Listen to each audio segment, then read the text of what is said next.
so 18 months ago, I learned something that was tough to swallow. It's tough to talk about. Because 2 years ago, I sat here and I talked about things like this. So I looked through my slide deck and I talked about we should be the content that we wish we found. You guys were like, yay, yeah, be the content we wish we found. And I said, yeah, like let's make sure that we find out whether or not our content's really helping people to solve problems. You're like, yeah, that sounds right. Well, good job. Awesome. Yeah, I was wrong about that. Yeah, really wrong about some of that. And I'm going to go through the pain of saying to all of you, my bad. I'm sorry. This is the least flattering picture of myself I could find. Enjoy it. My bad. So I need you to take the things that I said 2 years ago, or the things you've probably heard me say for the first 18 years of my career, throw them out. Because we're going to talk about a new approach and a new way to do things. But I want to walk you a little bit through the story of how did I arrive. It's weird to be this August. We're in August. Yep, we're in September now. So August, last month, was my 20th year doing search. You know how hard it is to take 18 years of your work and say, it was wrong? It's hard. It's really hard. So, my bad. So cut me some slack today. It's hard to admit that. But the way I got there started with a deck. I don't want to ruin it yet, so I'll get there. But think about it. I thought I knew how to do keyword research.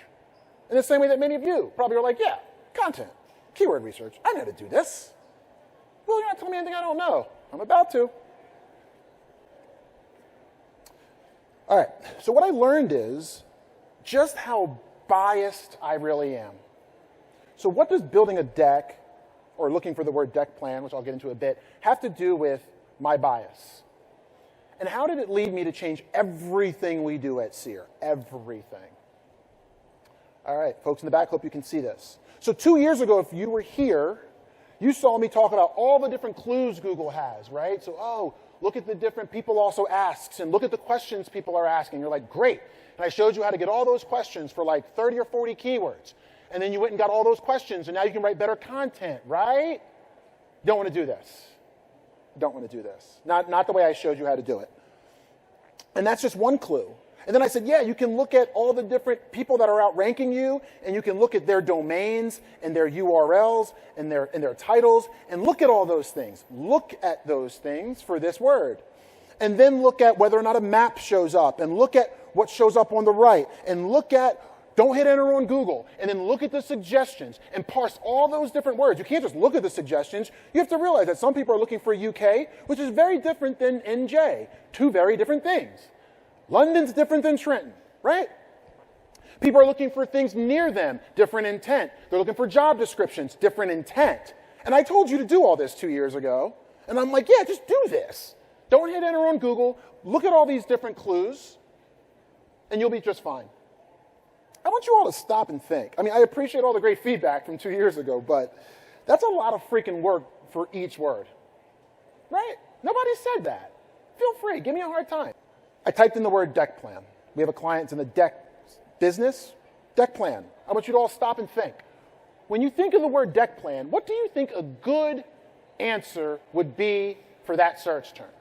You don't have to tell me, because I won't be able to hear you anyway. But just think about it. For most of you, probably thinking this. Anybody in here think this? Anyone? Did somebody think of a cruise ship? No. You're like me.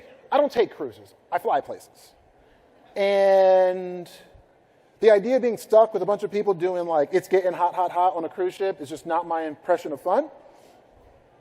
So it would never occur to me for my client who's in the decking business that the word deck plan could have another meaning other than to build a deck. And that bias cost my client tens of thousands of dollars. I would have never known it if I didn't look at all those clues. The problem is are you going to do that for every keyword in your database? It's impossible. But there's the clues right there. So yeah, all you got to do is type in your word, look at the sites, and go, wait a second, Princess Cruises, that's not who we compete with. Yeah, just do that for all your keywords. You'll probably die before you can get through all your keywords. So when people say data is the new oil, it's true. But learning to mine for oil is where all the value is. You can't take a freaking shovel and dig for oil, right? So it's about the tools you use to dig in to find the oil. You want to see some other opportunities for bias? Type in the word bank account. Type it in on your phones. If you're on the Wi-Fi, whatever, type it on your laptops. Bet you it's not what you always thought. The sad part is if you're in the banking industry, you've probably spent tens of thousands of dollars on these words when you didn't know that that song, the whole first page of results, was all about a rap song. I've been presenting this for 2 years. There are still banks showing up for the word bank account lyrics, bank account MP3, bank account Joyner Lucas, bank account 21 Savage. And when they remixed it and did it with other people, they negated 21 Savage but didn't negate Joyner Lucas, who did the remix. So now clients in banking are spending tens of thousands of dollars on accidental clicks. I'm not going to even get into my presentation from MozCon. Google knows that people are accidentally clicking on stuff that has nothing to do with your business. And they don't care. They say, just negate it. Yeah, but you have to negate every single version of every single word. Just a little reminder, you negate a singular, they will negate the singular. They will not negate the plural. But if you try to just go after a singular keyword on exact match, they go, no, we're going to match you to all these other words.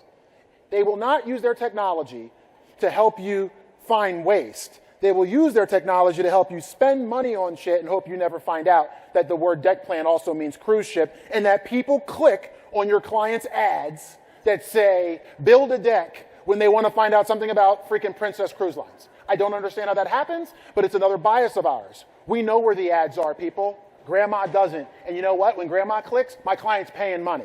Tell grandma to stop it. Whiskey glasses is another one. I listen to some country. I'm more like a Sugarland, Zach Brown kind of country guy. So I didn't know whiskey glasses came out. Luckily, someone else's bias on our team was like, wait a second, that song just blew up. So that word now has a different meaning. I don't want my client showing up for the word whiskey glasses and XYZ words because they're going to be getting clicks for somebody who wants to hear a song. So while the approach that I showed 2 years ago is technically sound, it doesn't scale. Do it for 100 words. Do it for 1,000 words. Do it for 10,000 words. Dare you do it for 100. Try to do it for 1,000,000. You'll be dead before you finish.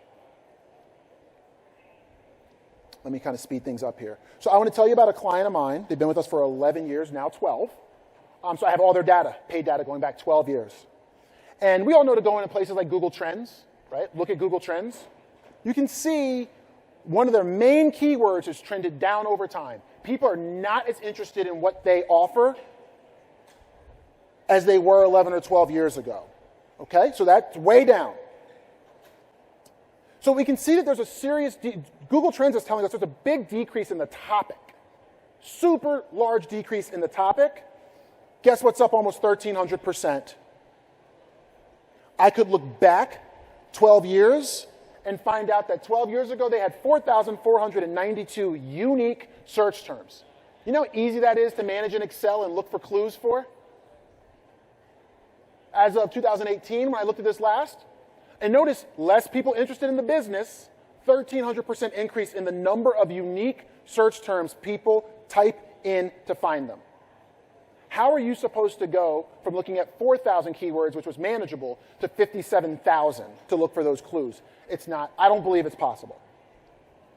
All right. So I'm going to keep going through this. I'm telling you, you need to track all those words. You just do. And today I want to show you how to do that at scale. It's going to be hard. But I got to show it to you because I wish somebody had showed it to me. So if you use Excel, you're using the wrong tool. I've shown this video a couple times. This is me trying to clean the www out of the URL for 1,000,000 keywords in Excel. Notice, you can look at the steps. I'm literally trying to clean up the www, and look how long I have to wait. See that little blue thing that's just circling? Wait, wait, wait. Then I get bored, and I'm like, how much resources is this taking? So you can see now my whole laptop is screwed. Then I look at the resources. Then I'm still waiting. I plugged in my phone, obviously, at some point to charge it. 6.5 minutes. to get rid of www dot in Excel for 1,000,000 words. Impossible. Can you imagine if I wanted to do anything else to this file? It would take me forever. Therefore, we won't do it. The juice isn't worth the squeeze.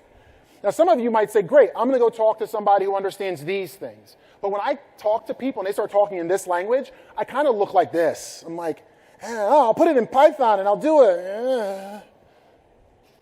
You don't need those people to solve some of these problems. And I found a better way, and it's what I'm going to show you all today. You won't have to learn a line of this. So let me show you what it looks like when I try to solve the same problem in the tool that I use is Power BI. It's a free tool. You can use it. Tableau, I've used Tableau, Looker. Some people might use Data Studio. Go for it. I don't really care what you use. But I want to show you the speed by which I did an analysis, and in about 10 seconds you'll see it, where I'm analyzing 70,000 unique domains competing with my client. There it is in the bottom left. That box represents 70,000 different domains that I'm looking at to understand which domains are showing up for the most amount of keywords relative to my client. Don't worry about how small it is. That's not the point here. The point is that I did that in 1 minute and 30 seconds. I went from, hey, I want to look at this data. I need to clean the data. I need to visualize it. Minute 30. Imagine if it took me 6 or 10 minutes every time I want to hypothesize on my data set. I'd be waiting forever. And today I'm going to show you how to do some of that stuff. And that's why I'm trying to make the case for us to all look at bigger and bigger data sets. First thing I have to tell you all is I come in peace. Because you're not going to like me by the end of this presentation, I imagine. Because I'm going to ask all of you to take a real good look in the mirror. Take the same look in the mirror that I did when I looked at the process I was showing you just a few years ago and I realized it was all wrong. Because you're going to have to look in the mirror and realize it for yourselves, or you're going to get beat by people like us. Because I look at 2 million keywords like you might look at 10. So you have to figure this stuff out. You're going to wonder, why do they always get more yield from their campaigns? This could be why. I want to ask you all this. Before I started talking, if somebody asked you how data-driven your content strategy was, how might you answer that? How cross-divisional is your content strategy? How often is your content strategy using data from other divisions to do it? And are you doing it at scale? So one of my favorite examples to show is if I said this to you all. Let's say you hired me with all my years of experience, and I said, I'm going to target searches that Ahrefs and SEMrush and all these tools and Moz tell you no one searches for. How many of you would hire that person? Some of you, maybe one. You'd be some interesting folks. Because you would be right if you were this client. So some of you are like, well, that's a horrible idea. So Will, let me get this right. You're talking about going after keywords that no one searched for according to those tools. Yes, no searches. So I did an analysis. I took SEMrush's data, and I looked at the sliver of keywords they had, which was like 5% of all my search terms for that client. And I said, show me the ones where there's at least 1,000 monthly searches a month. 1,000 searches a month, right? 331 conversions. Yay! 974 keywords. Great for you, because you can do that in Excel, right? So this is what the other problem with small data is you cut your data so that you can manage it. Because if you looked at 1 million words, you'd be like, my laptop's going to blow up. What I did is I then slid that little slider over there, I slid all the way over to 0, 745 conversions. Twice the amount of conversions. So let's put it in simple terms. If your paycheck was $331 today, would you rather have that paycheck or one that somebody gave you that was $740? Duh. You want the higher number of conversions. But yet, they're literally all the search terms that SEMrush and Ahrefs said no one searched for. That's, my friends, is why you have to join your paid data, where you get real impressions and real clicks, because the tools that estimate those searches can be way off. For this is how you beat people in your sleep. Because everybody else is running after those 700 and something keywords because they don't mind all the other ones. So all the competition is on those big keywords. You can just slide in, get twice the number of conversions on stuff they'll never even know existed to look for. Make sense? Hope so. It's the future.